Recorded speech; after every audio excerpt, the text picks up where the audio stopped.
What truly happened to Helen French is the kind of question that lingers in the mind long after the episode of The Streets of San Francisco ends, not because the narrative withholds its answer, but because the emotional weight of that answer continues to echo through the viewer's perception of the story. And revisiting this 1972 episode reveals how skillfully the series blends procedural clarity with a deeply reflective tone, creating an atmosphere in which every conversation feels layered with unspoken history, and every location carries a subtle sense of memory. And what distinguishes this installment is its commitment to portraying investigation as a process of patient listening rather than dramatic confrontation, with Mike Stone and Steve Keller moving through the city not as triumphant heroes, but as careful observers of human behavior, piecing together the final hours of a woman whose life intersected with many others in ways that were both ordinary and unexpectedly consequential. From its opening moments, the episode establishes a mood of quiet unease,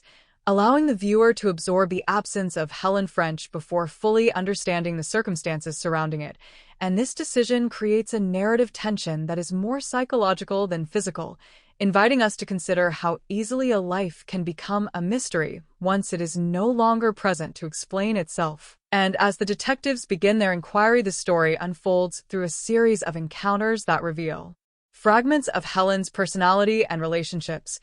each interaction adding a new dimension to the portrait being assembled. And what stands out in these scenes is the attention to detail in both performance and direction, with actors conveying subtle shifts in emotion through posture and tone, and the camera lingering just long enough to allow these nuances to register, reinforcing the sense that the truth of the case lies as much in emotional context as in factual evidence. The structure of the episode follows a deliberate rhythm, alternating between interviews and moments of quiet reflection that allow the viewer to process what has been revealed. And this pacing reflects a confidence in the storytelling that feels distinctly characteristic of early 1970s television, where narrative momentum was often built through accumulation rather than sudden revelation. And as Stone and Keller move from one lead to another, the city of San Francisco becomes an integral part of the narrative, its steep streets and varied neighborhoods providing a visual metaphor for the investigation itself, a landscape of intersecting paths and hidden corners where each discovery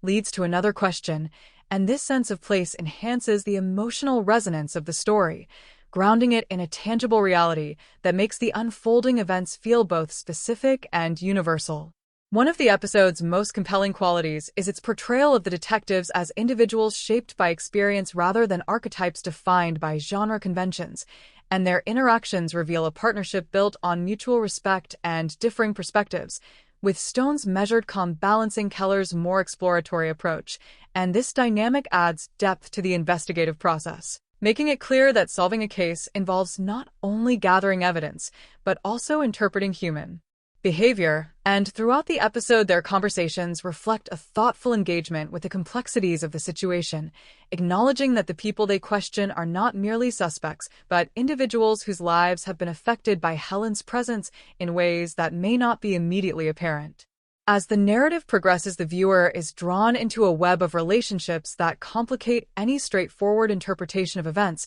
and the episode excels at suggesting that truth is rarely singular or simple, instead emerging from the interplay of perspectives and memories. And this thematic emphasis on perception and misunderstanding gives the story a reflective quality that invites deeper engagement, encouraging viewers to consider how easily assumptions can obscure reality. And in this sense, the mystery becomes less about identifying a culprit and more about understanding the chain of circumstances that led to a tragic outcome. And this approach lends the eventual resolution a sense of inevitability that feels earned rather than imposed. The performances throughout the episode contribute significantly to its impact, with each actor bringing a restrained authenticity that aligns with the story's understated tone. And the portrayal of Helen through the memories of others creates a composite character whose presence is felt even in absence, reinforcing the idea that a person's life can be understood only through the impressions they leave behind. And this narrative strategy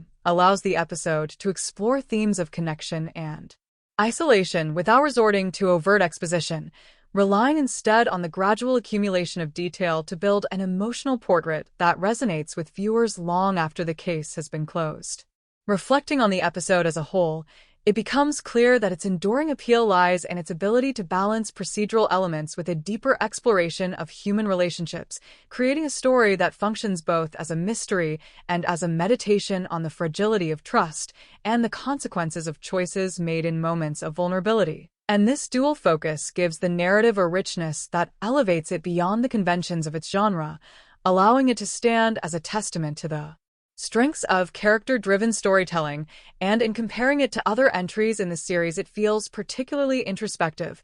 emphasizing the emotional dimensions of investigation rather than the spectacle of crime. And this emphasis aligns it with the broader tradition of television drama that values nuance and atmosphere over action. Watching the episode again after many years, I am struck by how effectively it captures a sense of time and place, while also addressing themes that remain relevant today, and there is something deeply satisfying about its refusal to rush toward resolution, instead allowing the story to unfold at a pace that mirrors the detective's careful work. And this measured approach creates a sense of immersion that draws the viewer into the investigation, making each discovery feel significant, and by the time the truth is revealed, there is a sense of quiet understanding that extends beyond the specifics of the case, a recognition that the story has illuminated not only the circumstances of Helen's death, but also the broader patterns of human behavior that contributed to it. In the final scenes, the episode achieves a balance between closure and reflection,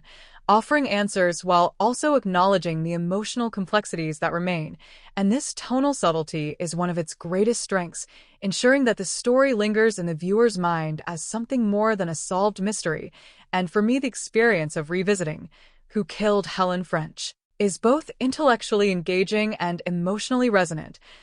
a reminder of how effective television storytelling can be when it prioritizes character and atmosphere. And as a critic, I find myself appreciating not only the craftsmanship of the episode, but also its willingness to treat its subject matter with empathy and restraint, qualities that allow it to endure as a thoughtful and compelling entry in the legacy of the streets of San Francisco. A series that understood the power of quiet storytelling and the enduring impact of stories that take the time to explore the human dimensions of crime and consequence.